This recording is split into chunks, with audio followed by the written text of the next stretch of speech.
Hello friends, आपका स्वागत है आपके अपने चैनल पर। और मैं आज आपके साथ सबसे पहले चर्चा करना चाहूँगा कि जिस तरीके की इलेक्ट्रोल बॉन्ड से रिलेटेड जो खबरें हैं वो आज भी बाज़ार में हावी रही, और जिस तरीके से इलेक्शन कमीशन की साइट के ऊपर जो है इंफॉर्मेशन डाल दी गई है, उसके बाद जो है सुप्रीम कोर्ट ने आज इसके मामले में एसबीआई को भी एक नोटिस दिया है कि भाई जो डिटेल्स हैं वो पार्टी वाइज भी होनी चाहिए।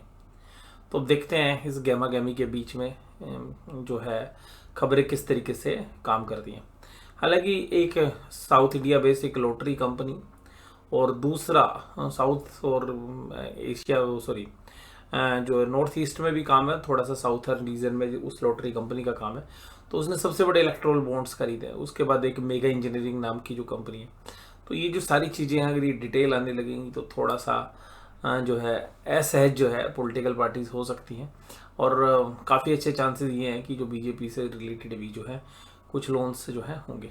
हालांकि कोई भी ऐसा भी डिस्प्यूटेड नेम नहीं है कि कोई भी ऐसी पार्टी कि जिसके ऊपर फ्रॉड गए या कुछ बड़े मिस अप्रोप्रिएशन ऑफ फंड्स वाले चार्ज हो, उन्होंने फंडिंग की हो। हालांकि देखिएगा सारी पॉलिटिक, हालांकि उसके बाद ग्रासिम हो, जिंदल हो, बाकी जो ग्रुप्स हैं उन्होंने भी जो है इलेक्ट्रोल बॉन्ड्स खरीदे हैं, और जो नामी गिरामी जो हब बिजनेस हाउसेज हैं।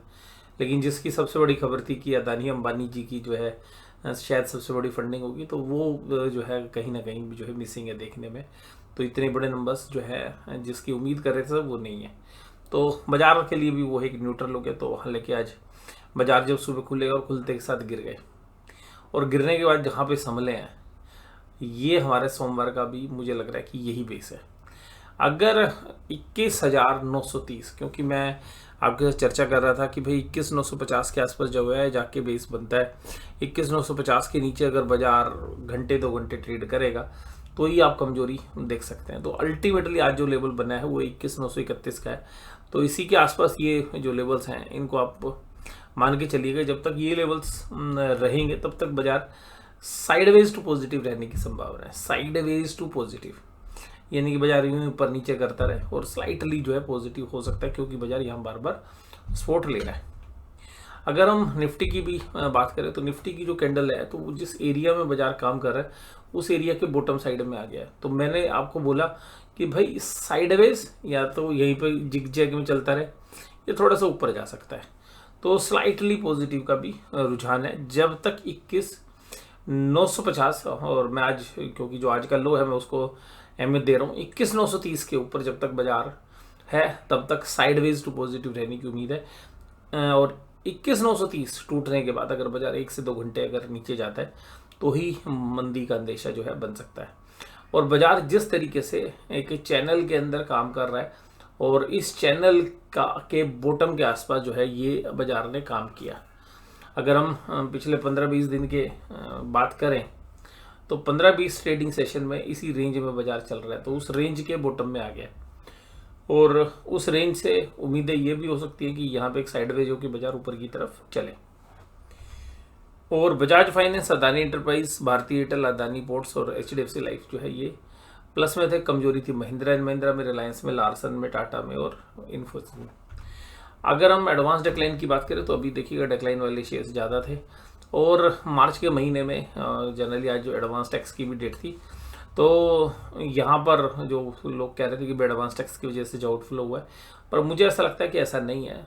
बाजार जो है जब काफ़ी अच्छा चल जाता है तो कुछ समय के लिए जो है पॉज ले लेता है, स्पेशली स्मॉल कैप और मिड कैप में जिस तरीके की गिरावट हुई। तो अभी देखते हैं कि अभी 2 हफ्ते जो मार्च के बचे हैं उसमें मुझे स्मॉल कैप और मिड कैप में भी 1 हफ्ता और वीकनेस के संकेत लग रहे हैं। लेकिन इंडेक्स में हम अपना आउटलुक, जब तक मैंने कहा कि जिन लेवल्स की मैंने अभी बात की उनको प्रोटेक्ट कर रहा है, तो पॉजिटिव रहने की चांसेस हैं या साइडवेज रहने की चांसेस हैं, यानी थोड़ा बहुत ऊपर नीचे होके बाजार सेटल करने की कोशिश करेगा। कमजोरी थी आज महिंद्रा में, भारत पेट्रोलियम में, कोल इंडिया में, टाटा मोटर जैसे शेयर्स में। अगर आज निफ्टी बैंक की बात करें तो निफ्टी बैंक खुला और खुलते के साथ 1 घंटे के अंदर धड़ाम हो गया। ऐसा लगा कि भाई बड़ी जबरदस्त सेल ऑफ आएगी। लेकिन मुझे एक फीलिंग थी कि जो 46,300 यानी कि 46,300, क्योंकि इस बाजार ने जब काम किया ना पिछली बार भी अगर आप देखें तो इस 46,300 के बार बार रेजिस्टेंस ले रहा था, और जब इस रेजिस्टेंस को इसको तोड़ा तो बाजार नीचे तक गए। इसके अंदर जब भी बाजार ने 46,300 को तोड़ा, बाजार नीचे घुस जाते हैं। और 46,000 जब तक प्रोटेक्ट रहेगा, अगर यहाँ पे भी हम देखें तो 46,300 टूटने के बाद ही ये जो सारी कैंडल्स हैं ये बनी थी। यानी कि जब 48,400 48,500 तक भी बाजार गए थे तो 46,300 ही तब रेजिस्टेंस का काम किया था। और उसके बाद जो है तकरीबन 20 से 25 ट्रेडिंग सेशन, एक सवा महीना बाजार जो है 46,300 के ऊपर ही रहा। और जब टूटने पे आया तो बाजार ने जो फॉल दिया वो भी 46,300 टूटने के बाद गया। और उसके बाद बार बार रेजिस्टेंस मिला, 2 बार रेजिस्टेंस मिला, यहाँ पर और फिर यहाँ पर। और जब 2 बार रेजिस्टेंस मिलने के बाद जब तीसरी बार जब गया बाजार, तो अटेम्प्ट किया बाजार ने कि हाँ ऊपर जाएगा, हालांकि 47,200 400 तक गया। फिर उसके बाद जब टूटा तो 46,300 ही इंपोर्टेंट सपोर्ट की तरफ काम करता रहा।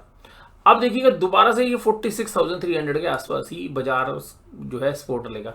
अगर 46,300 टूटेगा तो देखिएगा ये जो लेवल्स हैं 46,300 का रेजिस्टेंस है। पहले भी आप देखेंगे 46,300 का रेजिस्टेंस है, चाहे अगस्त की बात करें चाहे सितंबर की बात करें, बार बार 46,300 से बाजार टूट के नीचे आ जाता था। एक ही बात ध्यान रखनी है कि 46,300 एक हर्डल भी है। जब जो चीज़ रेजिस्टेंस होती है वो सपोर्ट का भी काम करती है जब बाजार ऊपर से नीचे की तरफ गिरते हैं। तो मुझे लगता है कि 46,300 जब तक प्रोटेक्ट है और क्लोजिंग बेसिस पे अगर 46,300 टूट गया तो फिर बाजार में 1,000-1,200 पॉइंट का फॉल आप और देखेंगे निफ्टी बैंक में, अगर ऐसा होता है तो। और जब तक नहीं है, सोमवार के ट्रेडिंग सेशन में 46,300 सपोर्ट लेता है। जब तक बाजार सपोर्ट ले रहा है तब तक एंजॉय करिए। और बाजार जो है साइडवेज रहने की संभावना ज़्यादा है, ट्रेंडिंग मार्केट होने की संभावना कम है, लेकिन फिर भी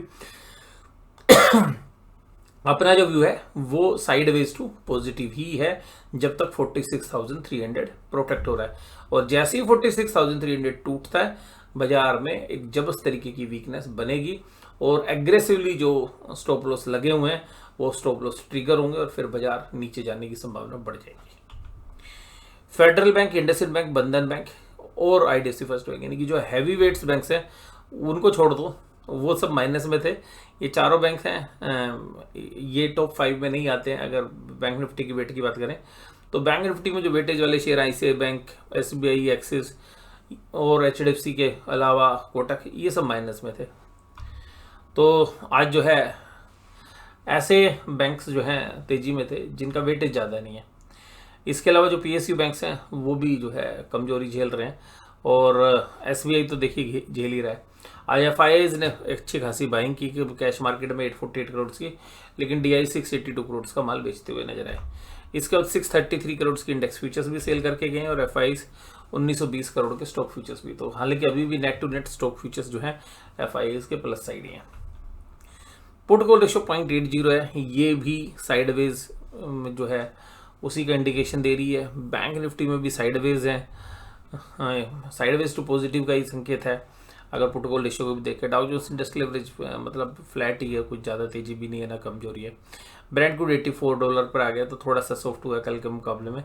ऑप्शन चेन के डेटा अगर हम यहाँ पे आपके साथ चर्चा करें तो ऑप्शन चेन के डेटा में एक ही चीज़ है कि 22,000 के आसपास जो है बिल्डअप है, कॉल साइड भी और पुट साइड भी। अभी डेटा है नहीं इतने, क्योंकि अभी वीकली एक्सपायरी में हम कल ही गए थे, तो अभी एक दिन का डेटा है, तो अभी कुछ खास है नहीं। 22,000 के ऊपर हालांकि कॉल राइटिंग हुई 46,000 कॉन्ट्रैक्ट, पुट राइटिंग भी हुई 15,177 कॉन्ट्रैक्ट, बट कॉल राइटिंग थोड़ी सी स्लाइटली हायर साइड में थी, 22,000 में, 22,050 में, 22,100 में, जबकि पुट राइटिंग जो थी वो 21,950 में और 21,900 में थी।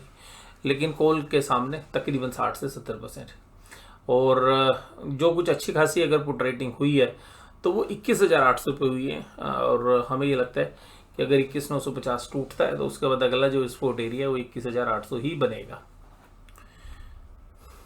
निफ्टी बैंक में देखें तो निफ्टी बैंक में आज जहां पर राइटिंग हमें देखने के लिए मिली वो है 46,500 कॉल साइड में, और पुट साइड में भी यही है 54,000। तो कॉल साइड में थोड़ा सा एग्रेसिवली ज़्यादा राइटिंग हुई है, बाकी स्ट्राइक प्राइस में भी, जबकि पुट साइड में जो है राइटिंग थोड़ा लोअर साइड में हुई है। तो इसका मतलब ये है कि जो बैंक निफ्टी में स्लाइटली जो है बेरिशनेस ज़्यादा दिख रही है एज कम्पेयर टू निफ्टी। तो बैंक निफ्टी के अंदर ऊपरी लेवल पर कॉल राइटिंग थोड़ी सी ज़्यादा है, जो संकेत दे रही है कि भाई कॉल राइटर जो है बाजार को शायद अभी ऊपर जाने से रोकने की पूरी चेष्टा करते हुए नजर आएंगे। तो अपना आउटलुक मैंने आपके साथ साझा किया, और अगर आप कोई भी ट्रेड लेते हैं, कोई भी निवेश करते हैं, तो अपने फाइनेंशियल एडवाइस सलाह लें और उसके बाद ही निवेश करें। और इस वीडियो को जो है हम केवल और केवल आपको एजुकेशनल पर्पजेज़ के लिए जो है शेयर कर रहे हैं।